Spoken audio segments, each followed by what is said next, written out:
as I am the Executive Director at the National Museum of Industrial History, and for those of you who this might be your first time here, welcome. Thank you for being here. We have a number of exciting events happening here at the museum this season, and I'll tell you a little bit more about those after the talk. You can keep in the loop with us by following us on social media, checking our website, or by becoming a valued member. And it's wonderful to have Carol here today, so it is my great honor to introduce our presenter. Dr. Carol Shiner Wilson retired as the Dean of the College of Academic Life from Muhlenberg College in 2012.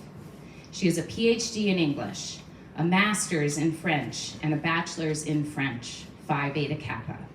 Before becoming dean, Carol taught English, French, and women's studies. She has published works through Oxford University Press and the University of Pennsylvania Press. Much of her scholarly work explores historical and cultural context for needlework in women's literature and art. As an avid reader, Carol also serves as an evaluator of fiction and narrative nonfiction for the Chautauqua Book Prize. Carol has also served the Society of the Arts Board, a nonprofit supporting the mission of the Allentown Art Museum, where she is also a docent, and I know many of you also are involved in SOTA here today. Other board memberships include the Muhlenberg College Institute for Jewish Christian Understanding and Turning Point of the Lehigh Valley. She was chosen Academic Woman of the Year by the Lehigh Valley Association of Academic Women. And Carol's earliest work, I was talking with some of you just earlier back there by the coffee. Carol's earliest work on Millie Johnstone began in the 1990s. She interviewed Millie's close friends and fellow artists, Joe and Margaret Cantini. Joe collaborated with Millie on designs for her canvases. And in 2003, Carol's essay, Art, Life, and Letters, Mildred Johnstone and Feminist Scholarship, appeared in the Allentown Art Museum catalog of the artist's work. Poetry in a Steel Mill, Tapestries by Mildred T. Johnstone. And we do have copies of that book here for purchase today, if you are interested. There's also one where you can check out at the back there, next to an actual needlepoint that was done by Millie. Carol is grateful to photographer and friend Joe Elliott for letting her tag along the night before the last cast at Bethlehem Steel in November of 1995.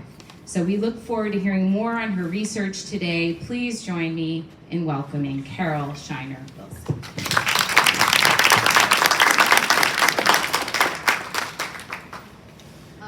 Thank you. Hello? Yes or no? Yes. Okay. You might have to get me back to this periodically, unless you don't want to listen, and then you could just say, okay, go a little further away. Thank you, Andrea, for that very gracious introduction. Excuse me. And I am so grateful to Andrea, the staff, and the volunteers here at NMIH. You've been phenomenally helpful. And there's so many people that I should be thanking, and I've done so. If you, at the end of the program, you will see a list of some very, very generous people who have helped out. And certainly the fact that you have all shown up today in this ghastly weather, I just hope that your rowboat or your yacht doesn't spring a leak. There are two people I would like to thank in particular who are unable to be here today. And the first is Margaret Thomas Buckholz, also known as Poochie. And Poochie, I interviewed her in 1992, and she is Mildred Johnstone's niece. And so generous with materials, with her time, so I have to give her a big thank you.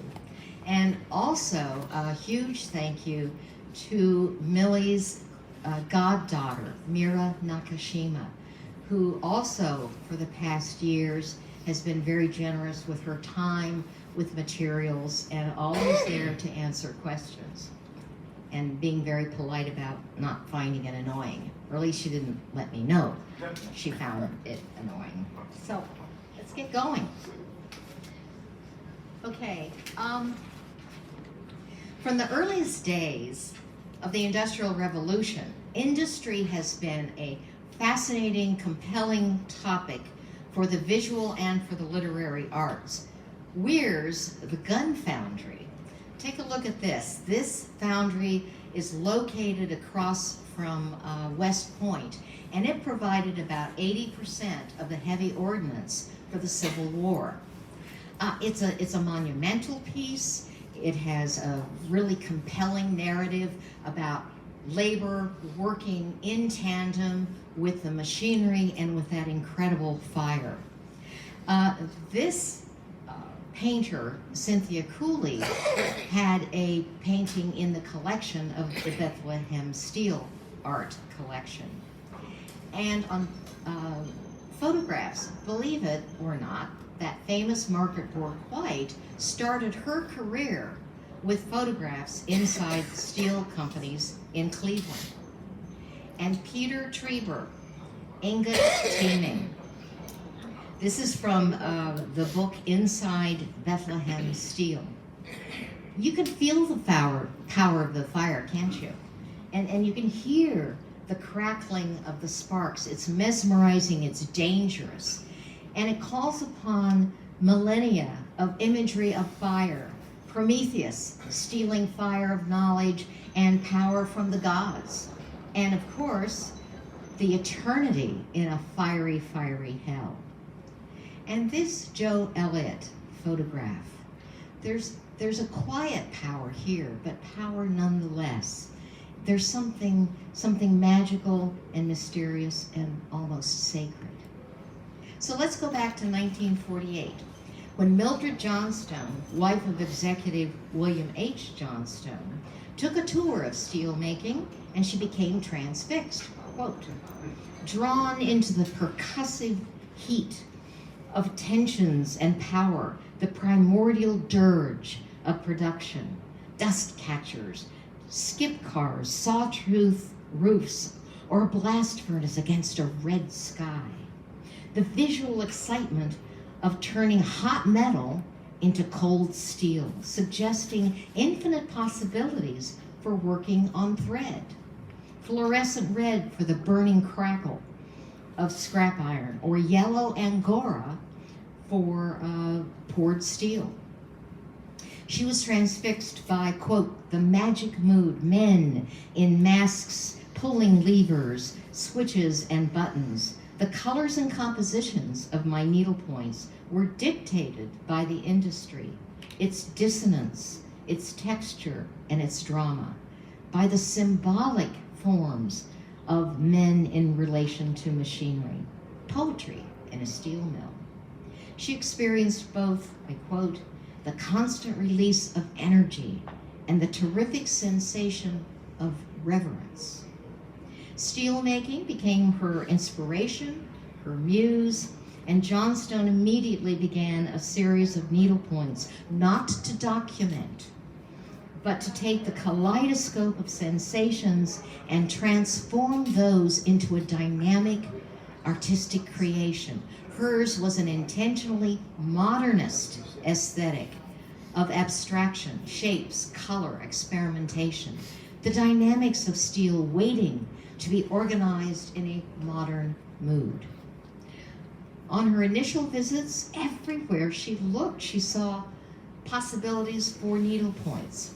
Some of the titles, electric arc furnace, and more unusual ones, like Mrs. Ingot, Buddha in a blast furnace, Bride in a blast furnace. Johnson's works were exhibited in the U.S. and abroad. Many of her works are in the collection of the Allentown Art Museum and are shown on a rotating basis in the New American Galleries. Right now, Bride in a Blast Furnace is on view. Industrial Dollhouse, busy place just after the war. You know, it's abstract, but also recognizable. For example, if I can make this work, you have the submarine cars, or also called torpedo cars. And there's another one up there, one that Joe Elliott photographed. You have the iconic I-beam over here. You have 5 furnaces tapped to create a large ingot. Energetic workers. A dollhouse? That designation domesticates the scene and encourages artistic play amidst rationality. Little man, what now? Reds dominate this piece, capturing the fiery power inside and outside the iconic blast furnace. The sole human presence is the diminutive figure, her husband, as she put it, alone with the risks of decision in the immensity of the business of steelmaking. This needlepoint was awarded the first prize by the American Craftsman Educational Council in 1953. Diminutive, playful Alice, a surrogate for Millie, is ready to explore a world as curious as that in Lewis Carroll's Through the Looking Glass. Foregrounded and central is the spiral staircase, taking the viewer's eye and little Alice upward to the moon. This needlepoint invites us to focus on the bride, her hands folded calmly, standing in the blistering hot blast furnace of life, embarking on womanhood. It relates to images including pink nude in a black ingot. That is, Millie saw herself as a hot ingot plunged into the soaking pit of life to be made more pliable for the rolling mill so she could meet the challenges and the sorrows of life. I will discuss a particular sorrow in her life later on. She noticed and noted that there was a power in the fire, but there was also a power, she said, in the Japanese tea ceremony, different kinds of powers. We'll talk about that a little bit later. In interviews and catalogs, Johnstone stressed the endless adventure of needlepointing, experiments in the unexpected. And accordingly, she encouraged women to do their own designs, rather what was commonplace in the 50s, to simply buy patterns and do those. No, make your own designs. But the press typically minimized the artistic dimension of her work, stressing rather, and I'm quoting, the long continuum of women's work celebrating a husband's accomplishments. Most notable, Queen Matilda and the ladies of her court recording the Norman conquest of England, you know the date, 1066, a loyal wife celebrating her husband's conquests in the world of affairs. Johnstone loved the association with Queen Matilda and the very ambitious 224-foot embroidery. She also thought it was kind of cool that it was William the Conqueror and her husband's name was William. But she saw rather her artistic work as complementing the creativity that she felt he took to his work at Bethlehem Steel. She sought to complement that work, and frankly, later on in personal letters, she admitted resistance not to her husband, but to the intense rationality, efficiency, and compartmentalization of the steel, and to the self-assured corporate culture. Here you have a segment of what's now called, more appropriately, the Bayeux embroidery instead of the Bayeux tapestry, and you will notice it is no longer attributed to Queen Matilda. So please keep in mind four things. First of all, her work is eclectic. It's not cookie cutter. She drew on modernism and cubism and indigenous South American art, on the Bible, on Eastern religion, just everything. And her moods are from heroic to meditative to playful and even to satirical. Millie read widely in art books, and I've seen a lot of those books, and they're marked up. Things are circled. There are comments in the margins. She was really interacting with those art books. And she had a knack for connecting with artists, performing, literary, and visual. She was in tune with avant-garde modernist art, including the pioneering collection of the rather irascible Dr. Albert Barnes, who created a school on the outskirts of Philadelphia. In her 1942 letter to Barnes, seeking admissions to classes, she presented herself as a simple housewife, untrained in art, but with a passion to learn. She took 2 classes at the Barnes, and in the late 40s, she took both studio and art history classes at Muhlenberg College as a community member. The subject matter. With the advent of the Industrial Revolution, there was an anxiety that emerged about the shift from agricultural work and small-town life to urban life and factory work, noisy, dirty, dangerous, losing the connection to nature. Faster, faster, faster, always faster, dehumanizing. You may recall there's this wonderful scene in Charlie Chaplin's Modern Times where the Chaplin figure, he goes through those gears as if he's a product. And her artistic medium, now, particularly in the 19th century, needlework signified and celebrated domesticity, the middle-class icon of true womanhood, sewing for her family, according to this icon, assured stability of the family and of the nation. Keep them home and sewing. Fiber art, fabric and thread, and works that call on a tactile sense. Now, Mildred and Lenore Tawney were pioneers in fiber art. Lenore Tawney, in fact, developed an open weave concept, and things were basically sculptures that came off the walls. They were friends. In New York, they not only were fiber artists, but they also practiced Zen meditation and the Japanese tea ceremony. Successors, very celebrated, Judy Chicago, the lead collaborator on a monumental feminist work, The Dinner Party, honoring women, including Georgia O'Keeffe and Sojourner Truth, and Faith Ringgold, the creator of African-American story quilts like Tar Beach. Her methods and materials. Of course, you start with inspiration, but she also was very careful in her research.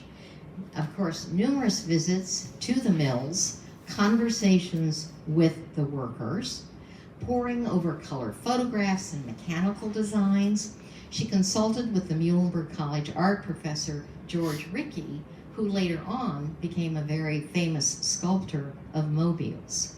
She created collages then, arranging and rearranging the pieces, and then she worked collaboratively with artists who did a basic design, which is called a cartoon. Pablo Bouchard was her earliest collaborator, a Chilean surrealist. But she really did most of her collaboration with Joe Cantini, who had taught with George Rickey at Muhlenberg College. But the department closed in 1951, and Joe, at that point, became resident artist at Bethlehem Steel, and he was there from 1951 to 1976. Now, he did a lot of stuff. I mean, decorative arts and china, for the Homer Labs and all that sort of thing. Millie was constantly needleworking everywhere. At home, on the plane, during numerous trips overseas, in a camel market in Morocco, everywhere. And her art was not like a painting canvas. It was always portable, on her knees. It went everywhere with her. And she was constantly ripping out and re-sewing. Oh, color isn't quite right. Oh, that particular face isn't quite right. Okay, so just who was Millie Johnstone? First of all, fundamental to her being, the arts. From early on. She studied early on modern dance with Ruth St. Denis and Martha Graham. She was a liberal. When I interviewed Joe Cantini in 1992, he indicated that Millie had promoted contraception education through Planned Parenthood. And she met with Planned Parenthood founder Margaret Sanger as early as 1937. I have a wonderful letter with their conversation. And Joe Cantini was such a doll to interview. I mean, he was such a, he just was such a down-to-earth guy. So he said at one point, the Johnstones were renegades. I think they voted Democrat. So Millie was born in Philadelphia, her mother a Quaker, her father a Catholic. The father was euphemistically in and out of the marriage, and actually he started a second family in California. Millie's mother refused to divorce. A little complicated. Millie's first husband was Oliver Williams Holton. They had 2 sons, and the second husband, Bill Johnstone. How did people see her? First impressions for a lot of people, it was like, oh, there's this quiet charisma. There's this embodiment of joy, spontaneity, a compelling life force. Anais Nin, the diarist, wrote in 1956, met a remarkable woman, Millie Johnstone, called Millie by her friends. She has a beautiful face with large blue eyes, a warm smile, and warm laughter. As an artist, she transformed the world of big business into something livable. German photographer Willy Maywald was struck by her, quote, beautiful blue eyes, dark hair, which she had twisted in a knot at her neck. Such discreet elegance, end quote. He photographed her with François Gillot, Picasso, Chagall, and modeling a dress designed and stitched by Madame Matisse. Lots of stories connected with those meetings. Her goddaughter, Mira, said Millie was, quote, indomitable, compassionate, and tolerant.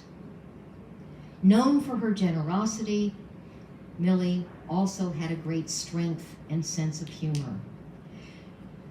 Millie valued deep friendships, and often with artists. With the Cantini family, and with woodworker George Nakashima and his family. Now, not everyone saw her warmth. To many in the steel corporate culture, she was unfathomable. She just didn't fit. She was resistant to corporate culture. She knew it, and they knew it. No secrets here. What was her personal style? Always fine fabrics and color.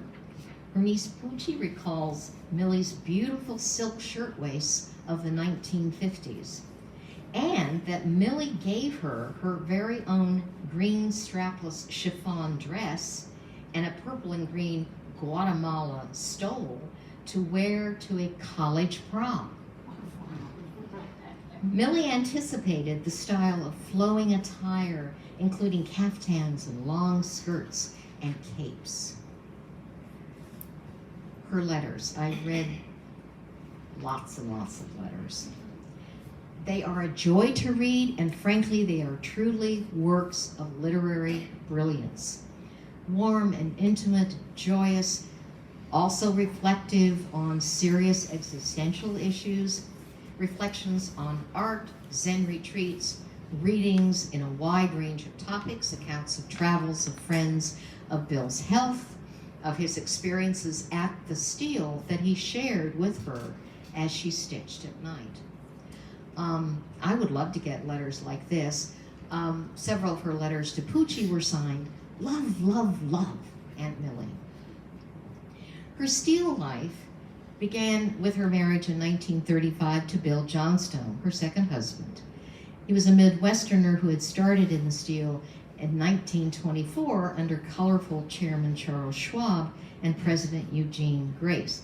We have here some of his titles, if you will: Chairman of the Finance Committee, Senior Vice President, and so forth. And it's so interesting, as volunteers in the archives pointed out to me, if you take a look at his climbing up the corporate ladder, he stepped aside for a little bit in order to be the president of a subsidiary.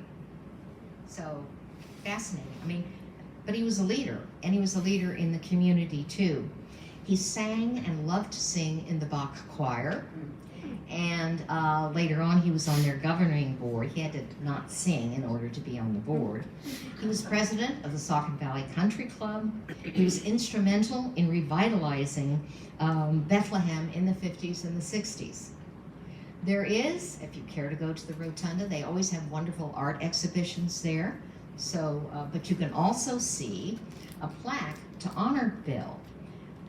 It calls attention to his, quote, rare talent to blend the artistic and the beautiful with the practical and the useful. Strohmeyer, in Crisis in Bethlehem, claims that Johnstone was one of the few executives who foresaw international competition and the need for new technologies. What about his personality? A Zen abbot observed, Bill was so grounded and broad-minded, and Millie always so youthful. A relative of Millie's and former president of Swarthmore noted, Bill and Millie, quote, completed one another. Bill's resourcefulness and resilience in corporate law and finance, and Millie's discipline and spontaneity in several arts were made possible because of that mutual respect and support. In 1935, Bill and Millie built an English-style cottage on 11 acres bordering Saucon Valley Road. In 1941, they added a charming cabin in a wooded area along the creek, a quiet retreat for needleworking, for intimate conversations, no phone, no TV, and certainly no other devices that we get pestered with, okay? Now, in looking at her first years as a corporate wife, I, of course, went to the society pages of the Bethlehem papers. So what we see there is that she was sought out often as a guest performer and even teacher of Hindu dance. She would have learned that through Ruth St. Denis. So many cultural events, including a pageant at the Bethlehem Women's Club and a student recital at Liberty High School. She was a volunteer at the Cathedral Church of the Nativity. She was aware of her privilege. She did not necessarily assume it was her due. She was aware. She was aware of her privilege, but not apologetic of it. There were a lot of perks, right? Being a Bethlehem Steel executive. Now, in 1965, and one of the perks was typically a residence in New York City. And in 1965, the Johnstones moved from their Sutton Place apartment to the brand spanking new 870 United Nations Plaza, which the Wall Street Journal called an edgy new destination, floor-to-ceiling windows, luminaries of business and entertainment, end quote, including, and there's some stories about these people too, Johnny Carson, David Koch, Walter Cronkite, and Truman Capote. Travel was a perk. Travel was a perk. Dozens of business trips, important for her passion to explore everything. Domestically, the steel mills, mining sites, business meetings, and internationally, Sweden, Chile, France, Japan. She always, according to Willy Myvold, great memoir, which a couple of friends had to translate from the German, by the way. Thank you. He said, oh, she always wanted to get off the beaten track. She wanted to meet local people, especially local artists. So, asserting herself, she was so proud of Will's expertise, his accomplishments, and his influence. Deeply, deeply worried about his health. Stress, asthma, complicated, of course, by the environment here. Later on, a heart condition. He was a workaholic. That's just who he was. And he continued to work very hard after his retirement. She called it his energetic compulsion. Now, the steel was, didn't matter, labor or management, hierarchical and patriarchal. And that had implications, of course, for gender roles. The physical corporate world for Bethlehem Steel was really handsome. A gorgeous grounds of Saucon Valley Country Club and slim, poised escorts at the headquarters. Millie found, again we're talking 50s and 60s. Millie found the expectations of a senior executive's wife too restrictive for her independent, artistic nature. And it's interesting, one of the people I interviewed, I think observed very astutely, he said, you know, I really compare the Bethlehem Steel, the rituals and the hierarchy to those of the British royalty. And I think that's on target. Millie ran afoul of the conservative dress codes and acted too spontaneously on occasion. One letter to her husband indicates, it was actually to a friend about her husband. She had promised Bill that she would try to be more subdued in dress and behavior. I wonder how long that lasted. She told Willy Myvold and others that minks, diamonds, and bridge just weren't her style. She detested cocktail parties. That comes up a lot in her letters. Yet she did meet a lot of business obligations. Dinner parties, hosting guests at Bach choir festivals, and international visitors for extended periods of time in their home. She interacted with other executive wives. I don't think that she developed friendships particularly, but she recounts one time when she met Chairman Homer's wife in New York to go to an opera together. They did not, she notes, discuss their husbands since the two men had some differences. She weaponized, I hate that word, but it fits. She weaponized fashion at times. For example, she recounts to a friend that she upset the conventions at a party by wearing a loose chartreuse dress with flowing pale turquoise scarf. Sounds a lot like that chiffon dress that she gave to Pucci. And art?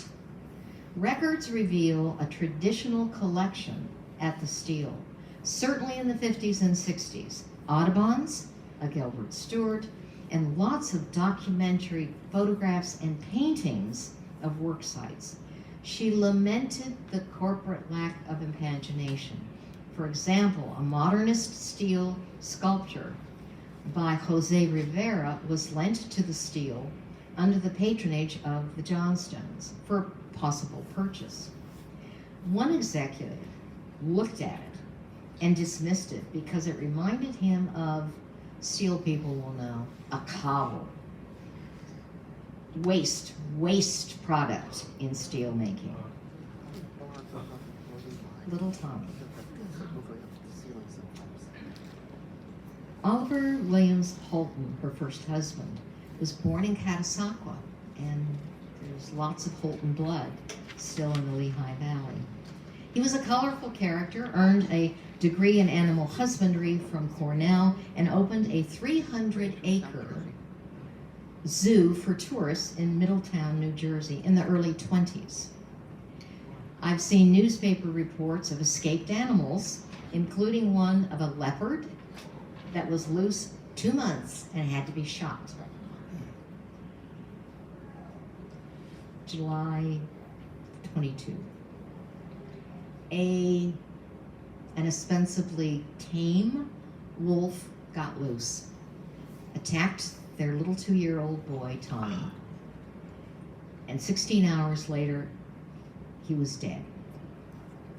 The trauma, the pain, the shock, it was worsened by glaring publicity, sensationalized reports like this one, and her own mother basically saying, "I told you so." A Reno divorce followed.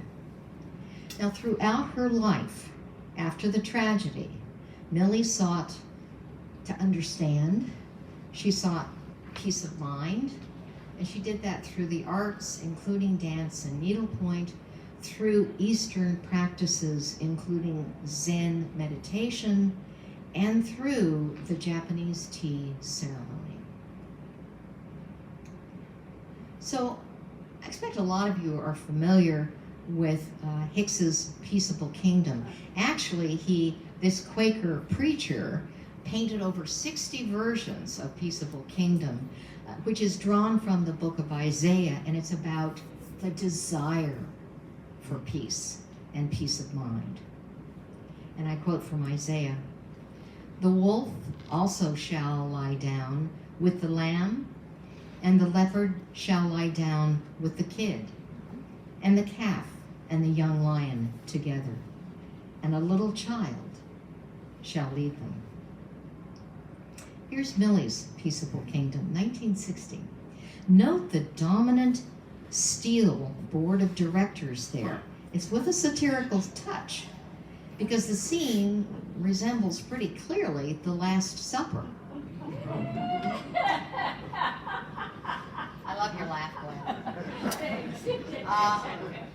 So here in the center is the chairman, Arthur Homer, and here is Bill Johnstone.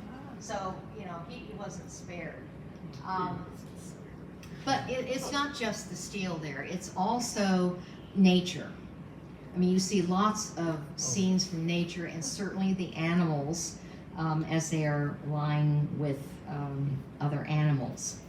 And in the detail, we see little Tommy, gentle and enabling harmony. Again, the desire for peace in a world of anxiety. And at that time, anxiety often translated into the Cold War, including an intense fear of annihilation by a nuclear attack. So this Needlepoint is a work in progress, for she was still working out her grief after the loss of her son, and she was working out issues with the corporate world. Student, practitioner, and teacher of the Japanese tea ceremony, the way of tea, for decades. She made countless visits with tea masters to inner city schools, suburban schools, to churches, synagogues, and other venues. She narrated step by step as the tea master performed the ceremony. In 1971, tea master Hisashi Yamada of the New York City Tea Society offered tea at the dedication of the Garden of Serenity here in Bethlehem. It's located, you can still see it, it's located just behind the Bethlehem Public Library. Millie narrated. Now, based in part on ancient Zen culture, this aesthetic ritual has prescribed objects, a bowl, key whisk, and so forth, and slow prescribed steps to invite attention to detail, mindfulness we call it today, and quote, simplicity, reverence, serenity, a respect and compassion for others, wholeness. She loved its naturalness. Goddaughter Mira notes that tea was for Millie, quote, a natural extension of her experience in dance and a way of processing and honoring the loss of her son, end quote. The Dalai Lama was offered tea in her New York City apartment when Millie was quite advanced in years. Her version of tea, it wasn't a strict formula, was called chalice tea, and she wove in Christianity. Millie increasingly found her inspiration for needlepoints in Eastern rituals and designs, including the balance and abstraction of mandalas, which are part of Hindu and Buddhist tradition. Note the T on the right and humans crossing paths on the left. After retirement, Bill became president of the Tea Ceremony Society, Urasenki, and was closely involved in the creation of a zendo, a Buddhist monastery and spiritual retreat still in operation in the Catskills. It opened in 1976. Like her stitching, she wrote and rewrote this lyrical, it's just a little short thing, but gorgeous. She called it a tone poem. And it was for her grandson Tommy. And it was dedicated to the memory of her son George, Tommy's dad, who died in China in 1979 when he was on a photographic expedition assignment. While recounting the circumstances around her son Tommy's death, the book incorporates the story of St. Francis of Assisi, who tamed a vicious man-eating wolf with gentleness and with a sign of the cross. It is a universal story of how to cope, how we seek meaning and cope. Through sewing, she wrote to Joe Cantini, she learned to unite and blend, not resist. She acknowledged the actual and metaphorical wolves on the outside. I mean, they're out there for all of us. But also she acknowledged the wolf inside of her. I would argue inside of us as well. Struggling against the senselessness of her boy's death, against corporate power, all of that gave way to letting go. So, the steel and beyond. We have several slides of some of her works. Electric arc furnace, and it's the right side up. We discovered in the catalog that it's on its side, so there's somebody in this room to thank for that. Thank you very much. But also primitive mysteries, or Buddha in a blast furnace. Again, that intense heat and serenity. Now, this I think is fascinating. Her son George was, I think, a brilliant photographer, just brilliant. His things are magnificent. Well, he took a picture, and we don't have a date here, but he took a picture of the Twin Towers. And Millie, and they were built with Bethlehem steel. Millie could see them from their apartment in the UN building, not the UN building, but the UN plaza, the apartments. And so she did this needlepoint. And part of the red, she loved red, is because of, again, the fire of forming steel. Well, of course, those of us post 9/11 We look at the shadow of that bird and we don't see a bird.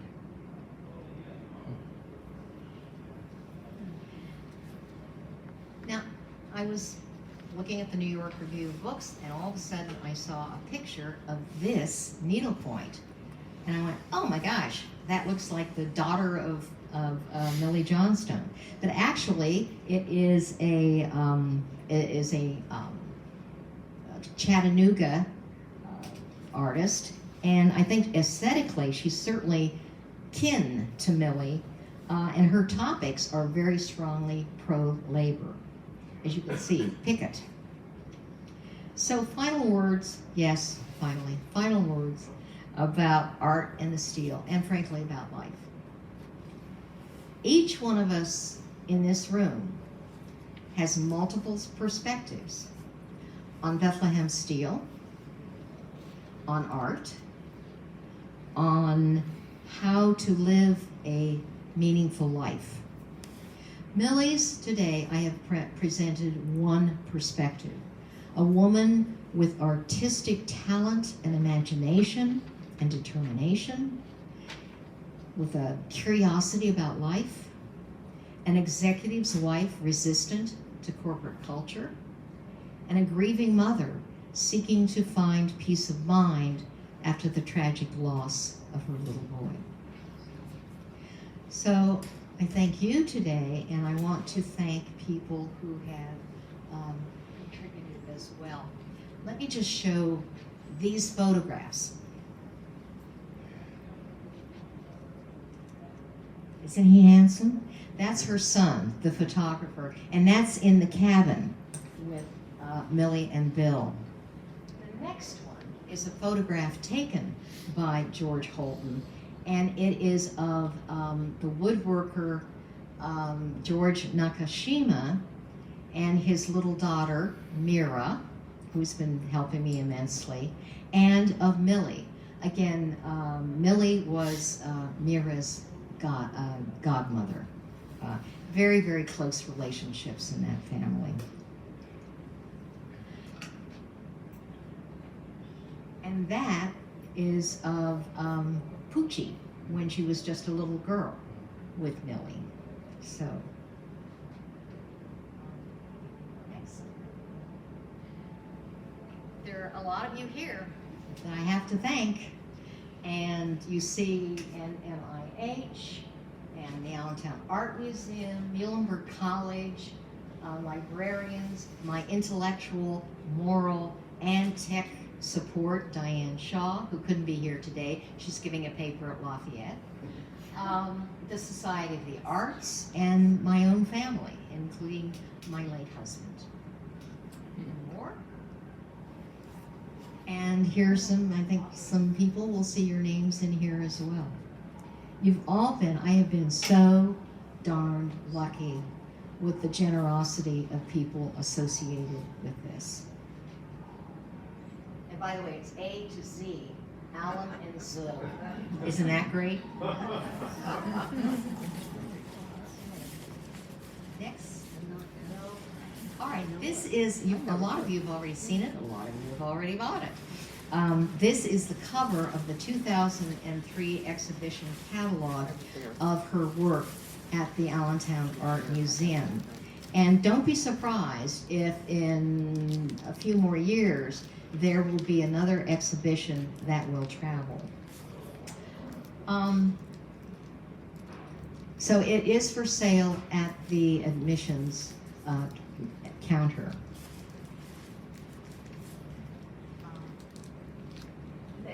And I missed, I'm sorry. They have plastic bags. That's good, that's good. And darn it, I missed a slide of all things. If we could go back to the spread before their startled eyes, I'm sorry. And we have that here. Yes. My apologies. This is, the story behind this is fascinating. You don't get it all today.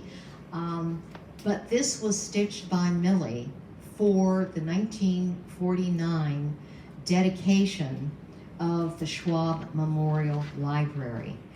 And we are actually able to see it today back there in the case, courtesy of Andrea Zaya. So my apologies for skipping over that. Okay. All right, I think this is a work in progress. I have business cards. My address is there. So I would love to hear some of your perspectives, questions, comments. Be gentle. So what do you think? Thank you. Oh, right, thank you.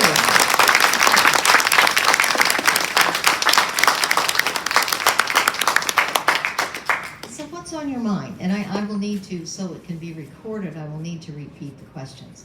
Yes? Question on method. You mentioned rightly that so often with needlepoint, it's a pre-printed canvas that people use. Did she also use pre-printed, or was it all blank canvas? Okay, the question was about her methodology, because it was commonplace yet to buy a pattern. Absolutely not. She insisted, this is why she worked with Joe Cantini and Pablo Bouchard, is that she was working with collages and colors and everything, and then she put them together, and then at that point, based on her conception of things, one of those artists actually put together a design, which they called a cartoon, so she could, that's what she had on her lap, you know, in the, you know, camel market in Morocco. So that's what she, so it was totally new, totally created. She never, there was very, very early on, and I think this may have been the only pattern she had, and I don't even know if it was a pattern. There was a traditional distal fink that she had done like in the 40s, or maybe even the 30s. So it was completely innovative that she worked with these folks so that there would be a pattern that they created that she would stitch, if that's clear. Okay. Thank you. Yeah. Comments, questions? Yes. Thank you for introducing me, at least, to this phenomenal woman. I had no idea, and a local person. So how many pieces of work did she do, and about how long did they take, or did it vary on their size, and how was all that? So I heard part of that. So appropriately, thank you for introducing us all to Millie Johnstone. And the question was about how much on a typical needlepoint. Is that right? Did I miss another part of that, And how many Jill? pieces of work had she produced over her lifetime? Well, the exact number is unclear because they haven't all been located. And actually there's one, the Peaceable Kingdom, that had been lent to the Allentown Art Museum. It went back to the lender, and then, and I was tracking that down so we could get a permission to use, well, the person who owned that and Bride in a Blast Furnace passed away. The descendants gave Bride in a Blast Furnace to the art museum. The other one went missing, and so we're trying to track through auctioneers. So I would be remiss, I'll do it anyway. I'm sure there must have been, related just to steel, probably at least 20. But if you take into consideration other needle points, especially the more she did with the mandalas and the more that she did with, with the calligraphy and so forth, that's part of what I have to discover, and it's going to be a bit of a challenge tracking it all down. But great fun doing it too. But thank you. Good question. I appreciate that. Yes. What is the size of these? Excellent. Where were they shown, and how did people receive them? The question is about the size. Yes. And where were they shown? Did people see them and comment on them? Did it affect anything in any way? Excellent question. What is the typical size? And who saw them? Well, I'm just going to give a couple of examples. I wrote down some of those sizes, if I can find them. For example, Little Man, What Now? Is 33 inches by 78 inches. Alice in a Wonderland of Steel is 25 inches by 55 inches. So they weren't huge, but they were significant. Who saw them? Well, she did a lot of shows in the 50s and 60s. And so they were shown overseas. There was an exhibition in Paris, not at the Louvre, mind you, but at the Centre Études Américaines. Tulane, Cleveland, there were a lot of museums in this country. And she exhibited in Chile, for example, in Paris, in Spain, if I'm remembering correctly. So she exhibited around the world, but it wasn't extensive. I mean, remember, she was not a practicing professional artist the way Lenore Tawney was. I mean, Lenore Tawney, who's just done some really phenomenal things, her husband passed away. She became comfortable. She moved from the Midwest to New York, set up a studio, and that was her life for the rest of her life. She dedicated herself to doing her fabric sculptures. So Millie, on the other hand, didn't have that same life, but she did exhibit widely. And then I think what has happened with the renewal of interest in women artists in the past 20 years, it's like, and especially with the needlework, because what she did was revolutionary. It was absolutely new.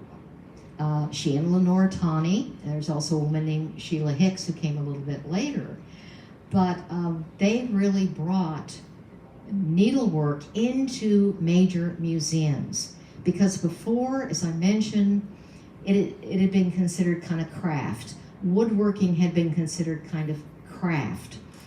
But in that time, the 50s and the 60s, it migrated to art museums, and they were looking at it again. I mean, the George Nakashima furniture that many of you may lust after. That's art. It's gorgeous. It's practical and it's beautiful. And the same is true of, I think, Millie's needlepoints as well, and of fiber art. So she showed widely, but it might be in college galleries, it might be in small museums, and she did show overseas and in this country as well. So, hope that helped. Yes? I worked for Bethlehem Steel from 1976 until 2003 in public affairs. Should I just give this to her? Yeah. Here you go. Thank you. Betty's got a big mouth. True. I worked for Bethlehem Steel in 1976 until it all kaput in 2003 in public affairs. I knew of the existence of these tapestries, but I never recall seeing them within the company. My question to you, Carol, is what happened to the tapestries from the time Millie died in 1988, and then I saw the show at the Allentown Art Museum in 2003.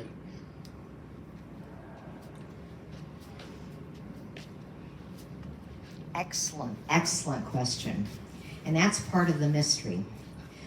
To my knowledge, and based on records and accounts from people who were associated with this, it appears that the only needlepoint that actually wound up permanently in the collection of Bethlehem Steel is the one that you're seeing today. And at some way, when things were dispersed, then it sort of got out there. And we're very fortunate that it has, in a way, found its way home.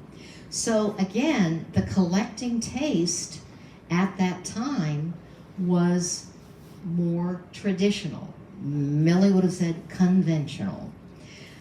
So as far as the holdings of the steel, it appears, but I don't have all of the documentary evidence yet, I've got to find this out, it appears that that is the only one that was preserved there.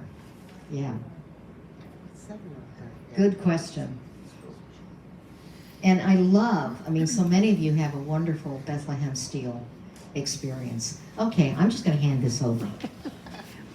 I have two questions. Oh. How did she meet her husband? Their worlds could never have collided unless it was in Bucks County with Nakashima. And did she spin and dye her own wool? Two great questions. How did she meet her husband? Well, she was still connected to Bethlehem and the Lehigh Valley. And my understanding from one of the relatives, actually the daughter-in-law, is that they met at a fundraiser in Bethlehem. And actually, her first husband wound up coming back to Bethlehem and meeting somebody else, because, I mean, he was Catasauqua, Lehigh Valley, all of that Right. sort of thing. So that is what I know, that's what has been reported to me. I don't know exactly where and so forth, but that's what's been reported to me by the daughter-in-law. And did she dye her own wool? To my knowledge, she did not. To my knowledge, she did not.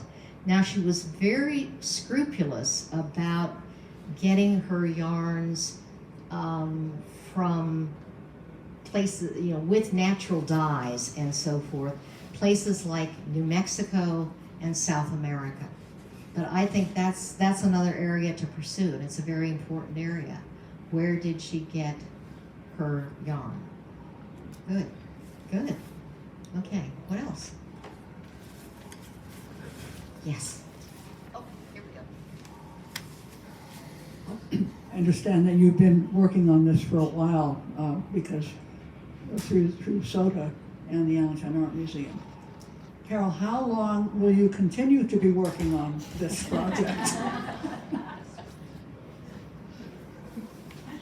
That's a terrible question. Until they put me under, probably. I have such hope because my brother, who's an amazing scholar and such a nice man, he published his, I'm going to say most recent, not his last book, when he was age 86 with Oxford University Press. So I've got quite a few years to go before I get to my older brother. I can't let it go. I just cannot let it go. There's too much there. There's too much to be discovered, and I'm not going to be able to discover it all, but I'm going to do my darndest. You just can't. I guess it's a good addiction. But that's a great question, actually. Yeah. Yes. Carol, the home they built on Saucon Valley Country Club, there is a home on the Wayhill course that is a venue for guests and weddings. Is that the home they built? It is not. And because the current owners are fairly private and so forth, I'm not going to give out an address or anything. But the Wayhill property, actually, that connects us in a different way. So it is not the Wayhill property. But there's an interesting story connected to that property. It was owned by a Mrs. Bent, the widow of a Bethlehem Steel executive. And she, I guess, basically sold it to the club, but she could live there until she wasn't living anymore. What's kind of cool about this is that there is a property on that land. It's not the house itself. It's not the Wayhill property itself, but it's another building. And I mentioned the Cantini family, so it was Margaret and Joe and their 2 boys, David and Piero. And by the way, I've already interviewed David, who was so helpful. They lived in part of that house. The other part of that house was occupied by Mrs. Bent's chauffeur. And so what's kind of cool is because it was close to Millie and Bill's, so the kids would, truck down, but they tended to go down the creek, and then that would land them close to the cabin. And Millie would, these people were walkers and everything, and so she'd come over to visit them because they lived nearby, and she saw those kids grow up. When she was overseas, she'd write each one of them many, many postcards, and one of her habits was, let's say she had a stack of 6 postcards, and she'd just write and of course they would be of something like of artwork, and she would write to each one of these kids maybe a stack of 6 to 8 postcards of artworks, and then pop them in an envelope and send them. And the kids were like 10 years old, 8 years old. And there's a kind of a neat story too. I ran across in a letter of Millie's that she talked about to this friend in Kansas City. She said, my neighbors are artists, and their 12-year-old son was really, really interested in a book on Buddhism that I gave him. And so we talked about it, and I gave him more books. Well, I took a picture of that passage, and I sent it to David Cantini, and I said, David, are you by any chance the little boy that she was talking about? And he said, oh yeah. He said, yeah. He said, I wasn't particularly happy in school. I didn't particularly fit in. But, she was teaching me about Eastern spirituality.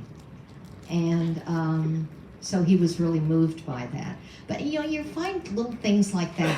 And what I always try to do, if I'm interviewing somebody, I always try to give back. I'm not just getting information from people. I'm not just getting impressions from people. I always want to say, oh, that's consistent with XXX in one of her letters.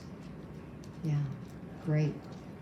So, do you need to, are we about done? Turn it back over to Andrea? Any other questions for Carol? Yeah. Wow, you've been phenomenal. Thank you. And I'm available afterwards.